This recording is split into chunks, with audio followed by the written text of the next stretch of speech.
कैले अत्याचार तो करो उनकर विचार पापी कैले अत्याचार।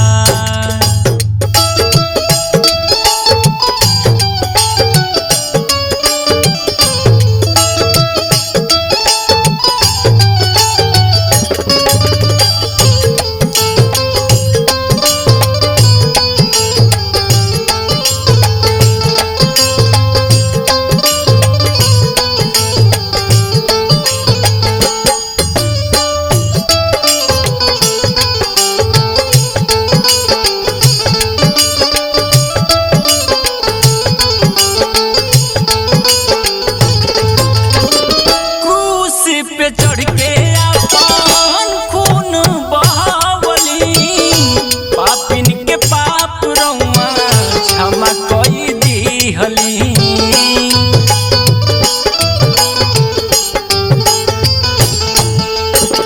क्रूस पे चढ़ के अपन खून बहावली पापिन के पाप रउआ क्षमा कई दिहली।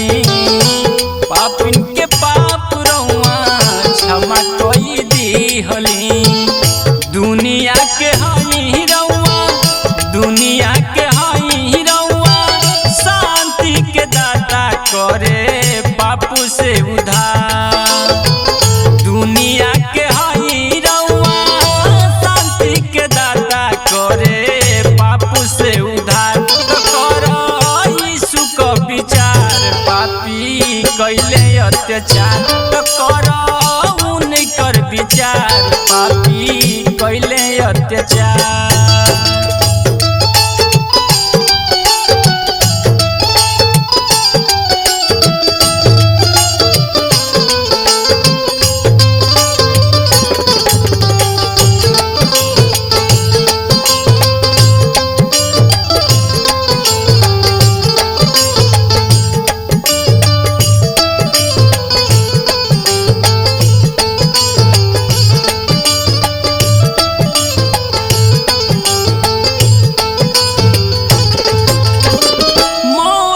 के बंधन के तोड़ी रहुआ दिहली।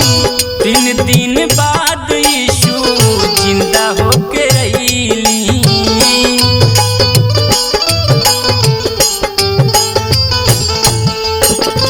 मौत के बंधन के तोड़ी रहुआ दिहली। 3 दिन बाद यीशु जिंदा होके अइली। 3 दिन बाद यीशु जिंदा होके अइली। जीवन देके बनली जीवन देके बनली हमनी के त्राता करे पापू से उधार।